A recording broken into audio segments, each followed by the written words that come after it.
Gata? Mere. Neața lume, suntem acum, prezentăm noul nostru canal, nu știu ce să vorbesc, în Flappy Birds, pe noul nostru canal de gaming pe Android, un canal veritabil, cel mai veritabil canal. Primul episod de Flappy Birds, pe care îl avem în companie. Suntem foarte buniceni la acest joc. Suntem bulanci. Ai de capul meu. Dar și continuăm acest foarte frumos episod. Vreau să vă zic să mă și prezint pe mine. Filmez pe... Întâi vă prezint aparatura și apoi... Sau nu, facem așa. Episodul ăsta mă prezint pe mine, nu o să facem cine știe ce. Iar următorul episod prezentăm aparatura telefonului și ce telefon. Ce toate chestii. Și că sunt foarte curios și de aceea păsarea în ajutor. Ok. Mă numesc Klaus Ivan, ai de capul meu. Și astăzi îmi încep noul canal. Am 12 ani. Nu vorbesc de mine că am 12 ani, că altfel... Da.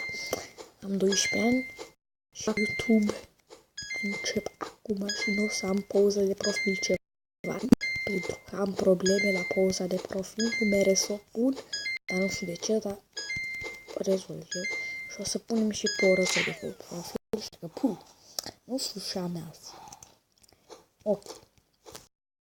Cu ce intră? Blestemul continuă. Da, vorba despre blestem sau blestemul. Vor să pierd mereu la numărul 17. 21. Sau orice număr din 4. Adică 17 sau 21. O să vedeți voi ce mă refer. La 7, după 17 să vină ceva greu de genul ăsta. Nu, 8. Nu am, tot la 17. Vine ceva greu. Stați să vedeți.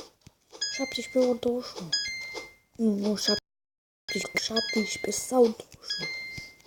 Rămâne asta. Dacă vă place ce fac, nu uitați să dați like la tot ce fac. O să fac câte o promovare săptămânală la 5. După ce facem 5 abonați, adică 5, numărul de la frumos. După ce facem 5 abonați, ai de capul meu. Facem 5 abonați și promovarea săptămânii. Și cei 5 abonați care mă urmăresc se vor uita și la acea promovare. Se face promovări la youtuber foarte mari și youtuber mari și promovați. Cum ar fi mulți.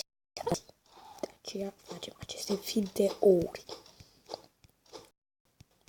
Și mai jucăm 3 meciuri de Flappy Birds și pe aia închem episodul 1. Bă, cum ar fi să pierd la 3? Nu, să nu se întoarcă blestemul 3. Să nu se întoarcă blestemul 3. Nu se întoarce.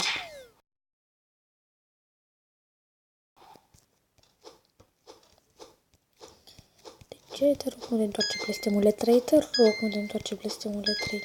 Blestemule 3, ce faci? Știu că îmi place. Acest episod am fost Klaus și viitoare. Tot pe acest canal Android